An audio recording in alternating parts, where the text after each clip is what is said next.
آخری عشرے میں آپ وہ کچھ کما سکتے ہو، رحمتیں بھی حاصل کر سکتے ہو، مغفرت بھی حاصل کر سکتے ہو، بشرطے کہ اس پہ بھی وقت گزاری نہ ہو، اور اس عشرے کو بھی پہلے عشرے کی طرح نہ گزارا جائے، اس عشرے کو بھی دوسرے عشرے کی طرح نہ گزارا جائے، اس کی کچھ قدر ہو۔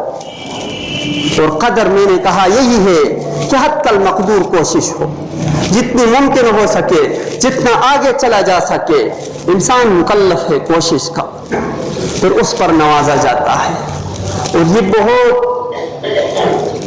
اہم موقع ہے۔ جیسے کہ میں نے کہا کہ اسی وجہ سے پہلے 2 عشروں کو فضیلت ملی ہے، تو اس کی فضیلت کتنی ہوگی اس کے بارے میں ہم سوچ نہیں سکتے۔ ان فضیلتوں کو حاصل کرنے کے لیے حضور علیہ الصلوۃ والسلام کے عمل کو دیکھیے، خود بندے تو بندے، ہم گناہگار ہیں، ہم خطا کار ہیں، اور روز بروز ہم گن نہیں سکتے کتنے گناہ کر سکتے۔ حضور علیہ الصلوۃ والسلام کی شان یہ ہے کہ صاف ستھرے، معصوم عن الذنوب، گناہوں سے پاک صاف، دبا بھی نہیں، شائبہ بھی نہیں، دبا تو دور کی بات، شائبہ اور شک کی گنجائش نہیں۔ حضور علیہ الصلوۃ والسلام کی حالت یہ ہوا کرتی تھی، امی عائشہ رضی اللہ تعالیٰ عنہ فرماتی ہے اذا دخل العشر الآخر، جب آخری عشرہ شروع ہوتا تھا، شد مئزرہ، اپنی کمر کس کیا کرتے تھے، چھاک چوبند ہو جاتے تھے، مزید تیزی دکھاتے تھے، دھڑپ دکھاتے تھے، عبادات میں پہل ہوا کرتی تھی، شد مئزرہ وَأَحْيَا لَيَالِهِ، بخشے بخشائے ہے، پھر بھی راتوں کو کڑے ہے، عبادات سے، نوافل سے، قیام اللیل سے، تہجد سے، دعا و احوازاری سے۔ حضور علیہ الصلوۃ والسلام کی تو یہ شان۔ وَأَيْقَظَ أَهْلَهُ، تیسرا کام یہ فرمایا کرتے تھے کہ اپنے اہل و عیال کو بھی ان سعادتوں میں شامل کیا کرتے تھے۔ یا ایھا الذین آمنوا قوا انفسکم واہلیکم نارا وقودها الناس والحجارہ علیہا ملائکۃ غلاظ شداد لا یعصون اللہ ما امرهم ویفعلون ما یؤمرون۔ اس آیت پر بھرپور عمل، اپنے گھر والوں کو بھی جہنم سے بچاؤ جس سے خود بچتے ہو۔ قوا انفسکم، اپنے آپ کو بچاؤ، وَأَهْلِيكُمْ، اور اپنے اہل عیال کو بھی۔ كُلُّكُمْ رَاعٍ وَكُلُّكُمْ مَسْئُولٌ عَنْ رَعِيَّتِهِ، حضور علیہ الصلوۃ والسلام کا ارشاد ہے آپ میں سے سب نگران ہیں، سب نگہبان ہیں، سب ذمہ دار اور مسئول ہے، مراقب ہے، ان سے ان کے بارے میں پوچھا جائے گا۔ جو ماتحت ہے، گھر والے ہیں، اہل و عیال ہے، بیوی بچے ہیں، اور جہاں تک ممکن ہو سکے، جہاں تک ہاتھ پہنچ سکے پڑوس ہے، وہ بھی آپ کی ذمہ داری میں ہے۔ حضور علیہ الصلوۃ والسلام نے آخری خطبے میں فرمایا حاضرین مجلس سے، اور سن لو، هل اکملت لکم دینکم، میں نے تمہارے لیے تمہارا دین مکمل کر کے پہنچا دیا۔ سب نے بیک زبان ہو کر کہا تھا بے شک آپ نے اپنا کام کر لیا ہے۔ حضور نے فرمایا یہ مسئولیت، یہ ذمہ داری میں تمہارے حوالے کر رہا ہوں، فلیبلغ الشاہد الغائب، حاضرین وہ غائبین تک پہنچا یہ ذمہ داری سن۔ حضور علیہ الصلوۃ والسلام اس آخری عشرے میں جہاں امت کی ذمہ داری ہے، وہاں اپنے اہل و عیال کی ذمہ داری ہے، پہلے نمبر کی ذمہ داری ہے ایقظ اہلہ، کہ ان کو بھی ان راتوں میں جگایا کرتے تھے، تہجد کے لیے، نماز کے لیے، تلاوتوں کے لیے۔ میرے عزیزو، یہ حضور علیہ الصلوۃ والسلام کا عمل تھا، وہ عمل جو تا قیامت جاری اور ساری رہے گا، اور اس عمل کو کرنے والے بھی پیدا ہوں گے۔ نہ اللہ کا اسلام مظلوم ہے، نہ قرآن مظلوم ہے، اور نہ اللہ کے نبی مظلوم ہے۔ البتہ جو کچھ کرنا ہے، جو کچھ کرنا ہے اپنے فائدے کے لیے کرنا ہے، جو موقع دیا گیا ہے یہ غنیمت سمجھے، اور یہ آخری عشرہ بہت ہی برکتوں والا ہے، رحمتوں والا ہے، اس کو گویا کہ آخری مہلت سمجھے۔ بہت سارے لوگ ہوں گے، مرد ہو یا عورتیں ہو، وہ جوان ہو یا بوڑھے ہو، کسی کے ساتھ اللہ تعالیٰ کی رشتہ داری نہیں ہے، اور نہ کسی کی ذمہ داری لی ہے، نہ کسی کے ساتھ پاس خط بھیجا ہے کہ فلاں وقت میں موت آنی ہے۔ بہت سارے تھے جو آج نہیں ہیں، پچھلے سال تھے اس رمضان میں اعتکاف میں بھی بیٹھے ہوئے تھے، لیکن کہاں ہیں؟ تو یہ موقع ہے، بہت اہم موقع ہے، اس کا حق ادا کیا جائے۔ اور میں نے کہا کہ حق تو یہ ہے کہ حق ادا نہ ہوا، حق ادا نہیں ہو سکتا لیکن عاجزی ہو، انکساری ہو، اے اللہ عبادت کر کے کہے کہ اللہ ہم سے نہیں ہو سکا، اور شکر بھی ہو کہ اللہ کچھ تو ہو گیا، جو سانسیں دی تھی یہ سر سجدے میں رکھنا یہ بھی بہت بڑی نعمت ہے، اس کو کمتر نہیں سمجھو۔ ہم بسا اوقات ناقدری کر لیتے، ہماری تو اٹک بیٹھک، نمازوں کی ناقدری نہ کیا کرو۔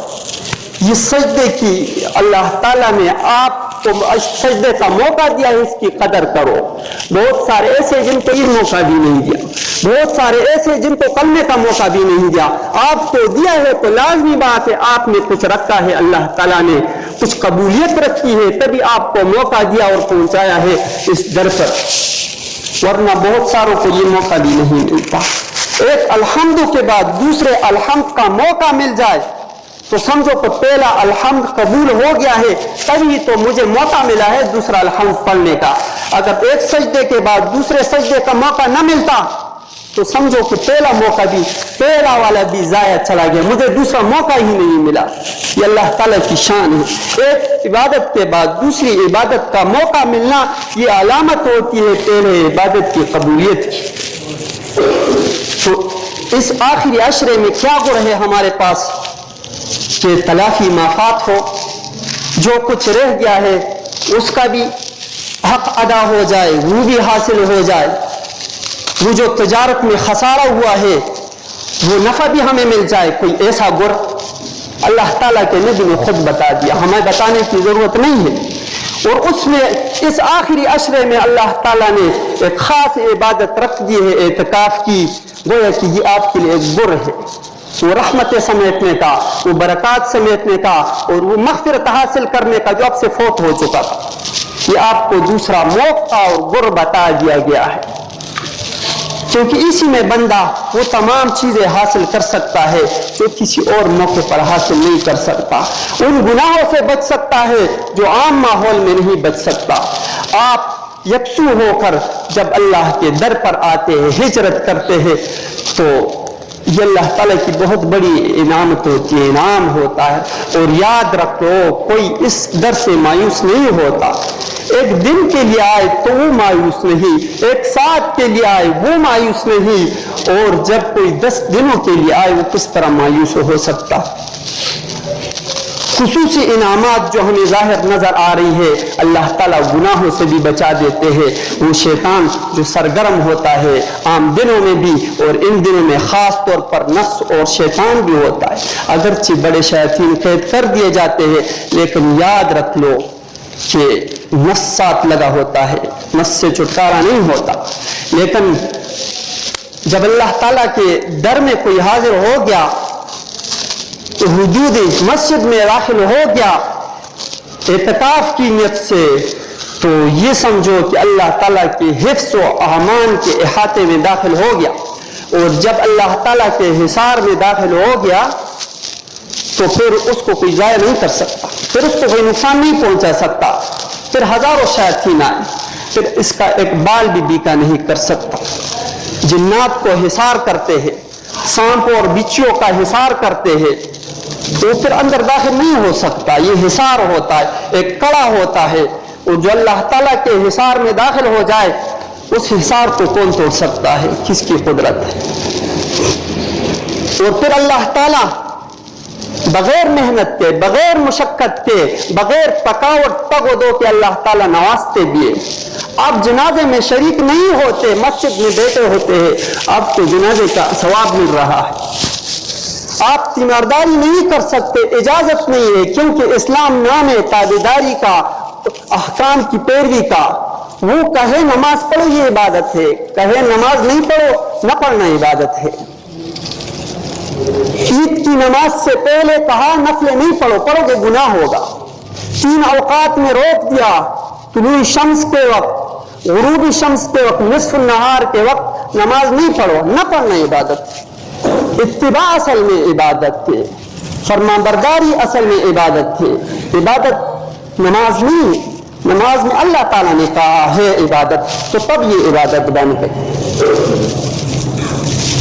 تو اصل میں حکم کی اطاعت ہی اصل چیز ہوتی ہے، اسلام نام ہی اسی کا ہے۔ تو اس عشرے میں جو گر ہمیں بتایا حضور علیہ الصلوۃ والسلام نے وہ یہی ہے کہ آپ اللہ تعالیٰ کے حصار میں آ جاؤ۔ اللہ تعالیٰ نے روک دیا ہے نہیں جاؤ باہر، آپ اندر ہی رہو، ثواب آپ کو ملتا رہے گا۔ تیمارداری نہیں کرو، آپ کو تیمارداری کا ثواب بھی ملتا رہے گا۔ اور کیا ہی فضیلت کی بات ہے کہ ایک بندہ 24 گھنٹے نماز کا ثواب اس کو ملتا ہے صرف اس اعتکاف کی نیت کرنے سے اور مسجد میں محبوس ہو جانے سے، کیونکہ اللہ تعالیٰ کا یہ حسن سلوک ہے اپنے بندوں کے ساتھ کہ کسی چیز کا انتظار اسی میں شمار ہوتا ہے۔ نماز کا انتظار نماز ہی ہے، آپ نماز کے انتظار میں بیٹھے ہو، یہ آپ کا نماز شمار ہو رہا ہے۔ ایک نماز سے ظہر کی نماز پڑھی، عصر کی نماز کا انتظار ہے، آپ کے لیے نماز کا ثواب لکھا جا رہا ہے۔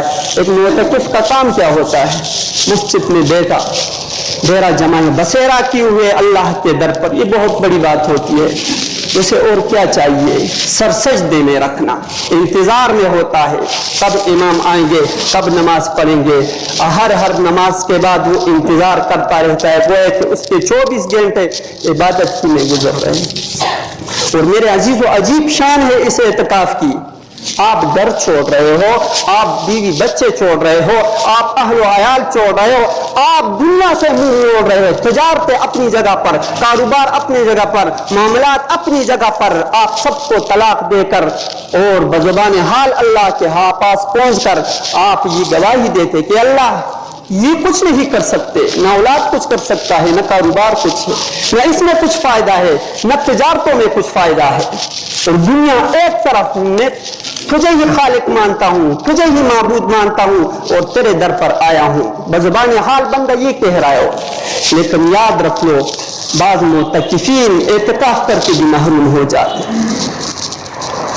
شرائط کو دیکھنا چاہیے، شرائط کو ملحوظ نظر رکھنا چاہیے۔ ہم دنیا کا کوئی نفع حاصل کرتے ہیں، 1 روپیہ حاصل کرنا چاہتے ہیں، اس کے لیے ہم نیت کرتے ہیں، ارادہ کرتے ہیں، مصمم اور پرعزم ارادہ ہوتا ہے، تب جا کر ہمیں وہ چیز حاصل ہوتی ہے۔ لیکن ہم اعتکاف کرتے ہیں لیکن وقت گزاری ہوتی ہے۔ بعض نوجوان حضرات تو ٹائم پاس کرنے کے لیے، گپ شپ لگانے کے لیے، اس سے ہمارا سارا کیا کرایا درا کا درا رہ جاتا ہے، کچھ ہاتھ نہیں آتا۔ کوششیں بھی ہوتی ہے، تگ و دو بھی ہوتی ہے، دربار کو بھی چھوڑا جاتا ہے، بازاروں کو بھی چھوڑا جاتا ہے، باہر کا منہ نہیں دیکھا جاتا، لیکن ادھر رہ کر اللہ کے آستانے میں یہ محروم ہو جاتا ہے۔ اس سے بڑی بدبختی کوئی نہیں۔ تو طریقہ یہ ہے کہ اعمال میں نیت کرو کہ اللہ تعالیٰ نے اس عشرے کو اس وجہ سے بھی بڑھا چڑھا دیا، اس کی قدر و قیمت رکھی کہ اللہ تعالیٰ نے ایک رات اس میں ایسی رکھی ہے جس کو لیلۃ القدر کہتے، اور جس کے بارے میں پوری سورت نازل ہوئی، اِنَّا أَنزَلْنَاهُ فِي لَيْلَةِ الْقَدْرِ لَيْلَةُ الْقَدْرِ خَيْرٌ مِّنْ أَلْفِ شَهْرٍ، اور لیلۃ القدر کو معمولی نہ سمجھو، 1000 مہینوں سے بہتر ہے۔ حضور علیہ الصلوۃ والسلام کی جہاں اور تڑپ تھی، یہاں اور کڑن تھی، اس امت کے بارے میں روتے تھے، دعائیں کرتے تھے، غم میں گلتے تھے، اور کیا کچھ احوازاری ہوتی تھی وہ بیان نہیں کر سکتے ہم۔ وہاں پر یہ بھی تھا کہ حضور علیہ الصلوۃ والسلام نے ایک موقع پر سوچا کہ انبیاء بنی اسرائیل کے اقوام جو تھی ان کی عمریں تو بہت زیادہ تھی، کہیں عذاب تک پہنچی ہوئی تھی، سینکڑوں تک کی عمریں ہوتی تھی، 100 سے تو اوپر متجاوز ہوا کرتی تھی۔ حضور علیہ الصلوۃ والسلام نے جب ان کی عمریں دیکھی تو فرمایا کہ میری امت کی تو اتنی عمریں نہیں ہوگی، 70 سال، 80 سال، 85، 90، زیادہ سے زیادہ 100، اکا دکا ہی ہوگا جو 100 سے تجاوز کر جائے، ورنہ اتنا ہی عام معمول 70-80۔ حضور علیہ الصلوۃ والسلام کو تو علم تھا، حضور کو یہ کھڑن ہوئی، یہ جو افسوس ہوا کہ میری امت کا کیا بنے گا جب اعمال کا تقابل ہوگا، جب نیکیوں کا تقابل ہوگا، تو انبیاء بنی اسرائیل کے اقوام کو جو ملی تھی، جو عمریں ملی تھی، ان کے تو ہم حساب اور کتاب نہیں کر سکتے، ان میں جو انہوں نے نیکیاں کی ہے وہاں تک کون پہنچ سکتا ہے؟ ہم اگر رات دن بھی سجدے میں رہے، عبادت میں رہے، تو تب بھی ہم ان کا مقابلہ تو نہیں کر سکتے۔ تو یہ قرآن رہی، اللہ تعالیٰ نے آپ کی فریاد بھی سنی، حضور علیہ الصلوۃ والسلام کو محروم نہیں کیا، فرمایا ایک رات میں دے رہا ہوں خیر من الف شہر، جو 1000 مہینوں سے بہتر ہے۔ 1000 مہینے 83 برس اور 3 ماہ تقریباً بنتے ہیں۔ اتنی بڑی عبادت کا ثواب، اتنی لمبی اور طویل المدت عبادت کا ثواب صرف ایک رات پر دیا جائے۔